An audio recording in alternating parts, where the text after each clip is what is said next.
Hello guys, and we're here today with another very interesting deck profile. We have today, here's some Shaddolls. Yes, another Shaddolls deck. This is Terate Shaddolls, and this deck always surprises me with how good it is, and it became even better with pre-preparation of rights. Yes, pre-preparation rights being a +1, just being honestly a really great card. So let's just go into the Shaddolls engine. We have for our Dark Monsters for Winda and our Shaddolls monsters for our Shaddolls Fusion Blades. We have Beast, 3 Falco, 2 Hedgehog, 2 Dragon, and 2 Squamata. Same rules always apply. I like playing 3 Falco because Falco allows you to keep on making your plays. Now in this deck, you could get away with only 2 Falco because if you can make Terate, you can just keep on special summoning out the same Falco, which is really nice, and it allows you to keep on making plays, which other Shaddolls decks might not be able to because they might not have a way to summon out Falco. I like playing 3 because worst case scenario, if I have it, I can set it, and unless my opponent just like outright destroys me, like is able to Diamond Dire Wolf it or Delta or do something to him, it'll flip and I can get Beast, and then I can draw 2 cards and then discard 1. And so I like having 3 Falcos, just keeps on my plays.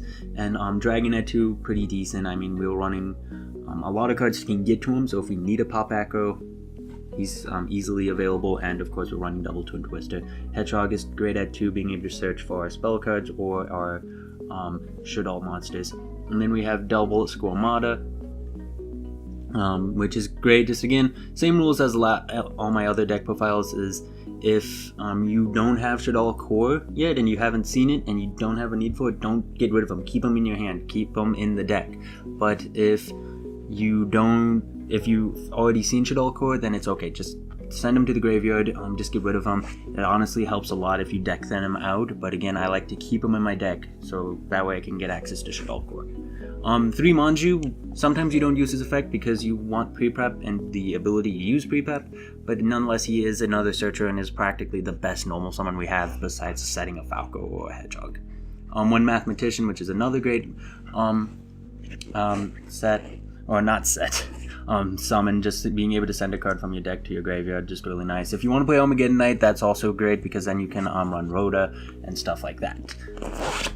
And then of course you got for our tuners, you have Jet Synchron and Glow Bulb, which are pretty great tuners.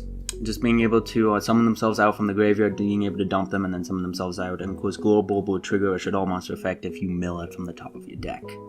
And that is it for monsters. Besides other Shaddolls stuff, we have 2 Shaddolls Fusion and 1 El Shaddolls, because El Shaddolls at 1, and then 3 Sinister Shadow games, which is a really great balance. I like that, and of course 1 Shaddolls core. Sinister Shadow game is great because it's another Terate, practically being able to flip up your monsters. And 2 Shaddolls Fusion, you see it readily enough, and honestly, it's not that necessary to your deck because if you can start make Terate and summon her out and be able to summon out a Beast or a Falco, then you can get going and you can make your plays. You just won't have like a Winda out, and Winda is extremely annoying this format, honestly.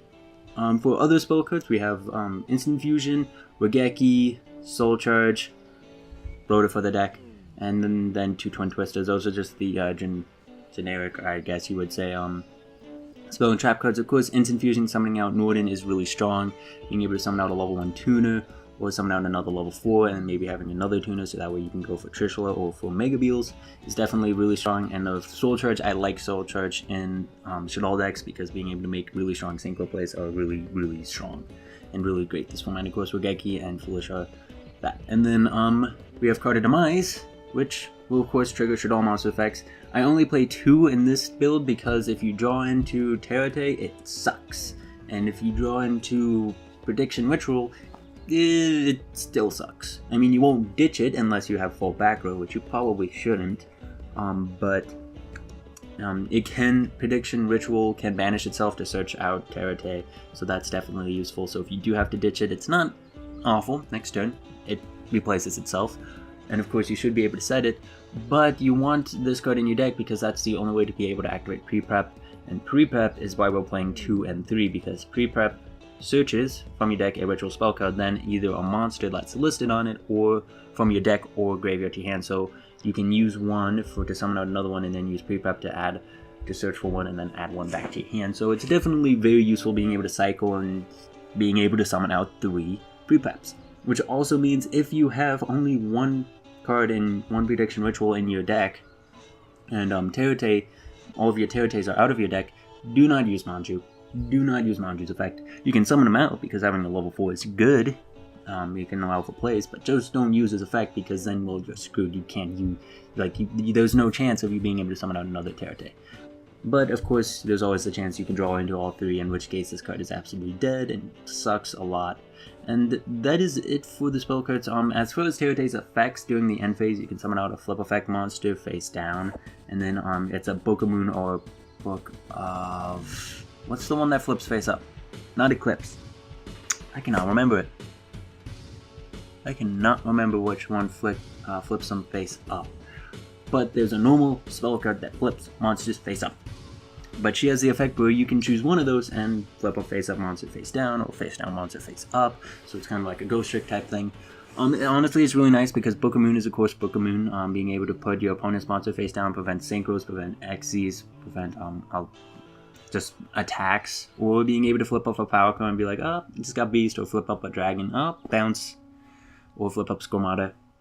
And of course, during your end phase, being able to summon out one of these guys is definitely very strong. Being able to get quickly, just like you, if you're really good and your opponent isn't able to get through your field, whether you have like Grista or Shekiniaga or Winda out, you can be starting to make synchros. Like you can get out like a Clearing or Moonlit pretty easily, and then just keep on summoning out the same Falco, and then flip him face up, and then flip the Beast face up, and then synchro summon for another level 7, and then it's just the plays that this deck can make are just kind of ridiculous almost. And that is it for the main deck. I think I hit every card. I kind of went in a weird order, but that is the main deck in a nutshell. And on to the extra deck. Of course, it's the same thing pretty much. You want to, of course, make Terate and then have a stun monster such as Hekiniaga, Grista, or Winda out on your side of the field, and those guys will just annoy your opponent to no end. Being able to negate an inherent special summon such as a Pendulum Summon or an Xyz or a Synchro Summon is very strong. Being able to you be a Trap Trick Trapple Nightmare and just negate something is really strong. And of course, limiting your opponent's amount to special summons is also very strong against a lot of decks. Even against Monarchs, it can be a little bit annoying because then they can't use... they can use Idea, but they can't use Aether, and if they don't have anything better to summon, it kind of sucks for them. Or if they use Eodos, they won't be able to summon out another Eodos. And then, of course, we have Norden being able to summon stuff out. Star Eater is just a big beater. Beals is, of course, Beals. And then Leo, Trish, just a whole bunch of generic stuff. And then this guy, which you can make with Hedgehog, and one of these guys. Who will, of course, search out one of your ritual monsters if he leaves the field, or can just negate something. So definitely a very strong card. And that is it for this deck. Hope you guys enjoyed this deck. Don't forget to leave a like, comment, and subscribe. See you guys later.